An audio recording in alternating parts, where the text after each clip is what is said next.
ബാലത്തിൽ ബാപ്പു സാഹിബുമായിട്ട് വളരെ മുമ്പേ പരിചയം ഉള്ള ആളാണ്. അതുകൊണ്ട് തന്നെ അദ്ദേഹം എത്രയോ ദിവസങ്ങൾക്ക് മുമ്പ് ഈ പരിപാടി ഉണ്ട്, നിങ്ങൾ വരണം എന്ന് പറഞ്ഞപ്പോ ഞാനും ആലോചിച്ചു. എനിക്ക് തോന്നുന്നത് ഈ അൽ-അൻസാർ എന്ന സ്ഥാപനം ആരംഭിച്ചിട്ട് 4 പതിറ്റാണ്ടായിട്ടുണ്ടാകും എന്നൊക്കെ അല്ലെ. അപ്പൊ ഒരു 40 കൊല്ലം മുമ്പ് ആരംഭിച്ച ഈ സ്ഥാപനത്തിന് കേവലം 2.5 കിലോമീറ്റർ മാത്രം ദൂരത്ത് താമസിക്കുന്ന ഞാന് ഈ 40 കൊല്ലം കഴിഞ്ഞതിന്റെ ശേഷമാണ് വരുന്നത്. എന്തേ ഇതുവരെ വരാൻ സാധിക്കാഞ്ഞത്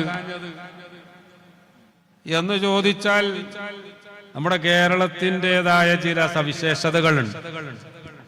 നമ്മുടെ കേരളത്തിന്റെ ഏറ്റവും വലിയ സവിശേഷതയിൽപ്പെട്ട ഒന്നാണല്ലോ നമ്മുടെ കേരളത്തിലെ ഒരു രാജാവ് ചന്ദ്രൻ പിളർന്ന സംഭവം നേരിട്ട് കണ്ട് ആ സംഭവത്തിന്റെ വസ്തുതകൾ അറേബ്യയിൽ നിന്ന് സിലോണിലേക്ക് കച്ചവടാവശ്യാർത്ഥം പോകുന്ന അറബികൾ കൊടുങ്ങല്ലൂരിൽ രാജാവിന്റെ അതിഥികളായി അവിടെ ഏതാനും ദിവസം കഴിച്ചു കൂട്ടിയപ്പോ രാജാവ് അവരോട് താൻ ഇങ്ങനെ ഒരു അത്ഭുതം കണ്ടു, നിങ്ങൾ ആരെങ്കിലും കണ്ടിരുന്നോ എന്ന് ചോദിച്ചു.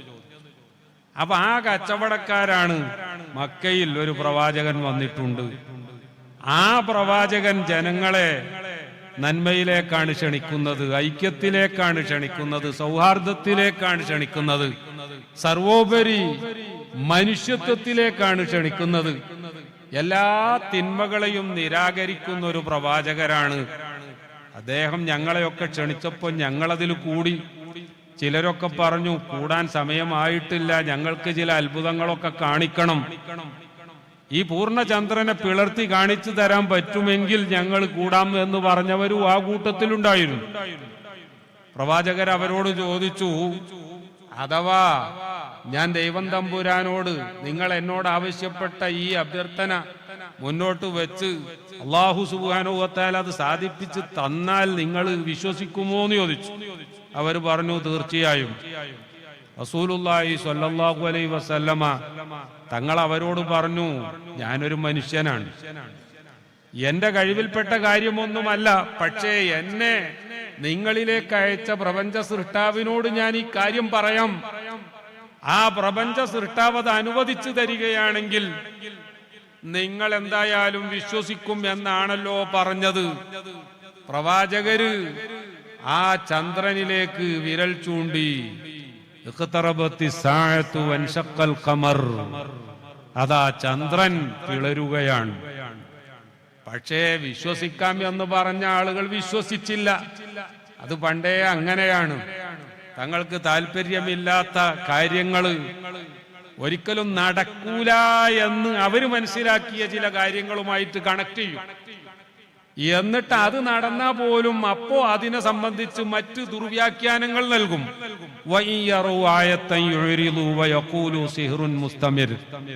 അതേ സൂറത്തിൽ തന്നെ പറയാ, ഇത് കണ്ടാലും അതെല്ലാം മായാജാലമാണ്, മാജിക്കാണ് എന്ന് പറഞ്ഞുകൊണ്ട് വിശ്വസിക്കാൻ തയ്യാറാകാത്ത സത്യനിഷേധികളുടെ കാലഘട്ടമാണ് എന്ന് പരിശുദ്ധ ഖുർആൻ പറഞ്ഞു. പ്രിയപ്പെട്ടവരെ, ആ ഇൻഷിഖാഖുൽ ഖമർ, ചന്ദ്രൻ പിളർന്ന സംഭവം കണ്ട് മക്കയിലേക്ക് പോയി എന്ന് മാത്രമല്ല, പണ്ടൊക്കെ ബസ്സിൽ യാത്ര ചെയ്യുമ്പോ കൊണ്ടോട്ടി ബസ് സ്റ്റാൻഡിലെത്തിയ ബസ്സിൽ ഇങ്ങനെ ഇഞ്ചിമുട്ടായി എന്ന് പറഞ്ഞിട്ട് വിൽക്കുന്ന ആളുകളുണ്ട്. ഇപ്പണ്ടോന്ന് അറിയില്ല, ഇപ്പൊ അടുത്ത കാലത്തൊന്നും ബസ്സിൽ യാത്ര ചെയ്യാത്തത് കൊണ്ട് അറിയൂല. എന്നാൽ അഹ്ദാ മലിക്കുൽ ഹിന്ദി ജറത്തൻ മിൻ സഞ്ചബീലിൻ ഇലാ റസൂലില്ലാഹി സ്വല്ലല്ലാഹു അലൈഹി വസല്ലം, അൽ ഇമാം ഹാക്കിമുൻ നൈസാബൂരി തന്റെ അൽ മുസ്തദ്റക് എന്ന കിതാബിൽ രേഖപ്പെടുത്തിയത് കാണാം. ഇന്ത്യയിലെ രാജാവ് മക്കത്ത് വന്നപ്പോ ഞങ്ങൾക്ക് നല്ല ഇഞ്ചി മുറബ്ബയുമായിട്ടാ വന്നത്. ആ ഇഞ്ചി മുറബ്ബ ഹബീബ റസൂലുള്ളാഹി സ്വല്ലല്ലാഹു അലൈഹി വസല്ലം ഇത് എനിക്കും കുടുംബത്തിനും മാത്രം ഗിഫ്റ്റായി തന്നതാണ് എന്ന് പറഞ്ഞ് വല്ല വീട്ടിന്റെ ഉള്ളു കൊണ്ടേക്കല്ല ചെയ്തത്.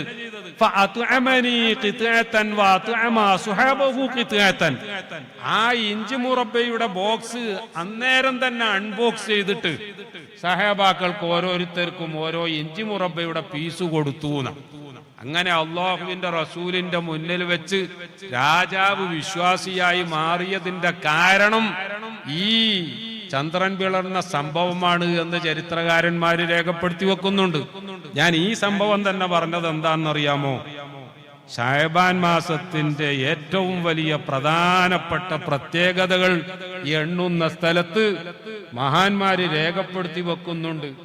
ഈ ചന്ദ്രൻ പിളർന്ന സംഭവം ഉണ്ടായത് ശഅബാൻ മാസത്തിലാണ്.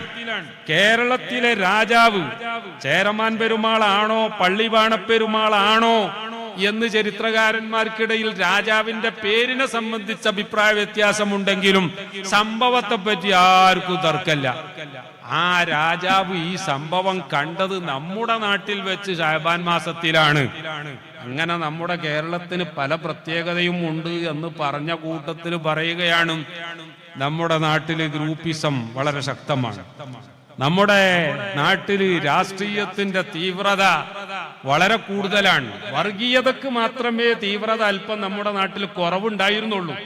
പക്ഷേ ഇപ്പം നമ്മൾ ഭയപ്പെടുന്നത് നമ്മുടെ ഇന്ത്യ രാജ്യത്തിന്റെ ഉത്തര സംസ്ഥാനങ്ങളെ പോലെയോ അല്ലെങ്കിൽ അതിനേക്കാളോ കൂടുതലായി നമ്മുടെ നാട്ടിലും ഈ കമ്മ്യൂണലിസം വർഗീയത വളർന്ന് പടരാനുള്ള സാധ്യത ഇങ്ങനെ കണ്ടുകൊണ്ടിരിക്കുകയാണ്. അല്ലാഹു തആല കാത്തു രക്ഷിക്കുമാറാവട്ടെ.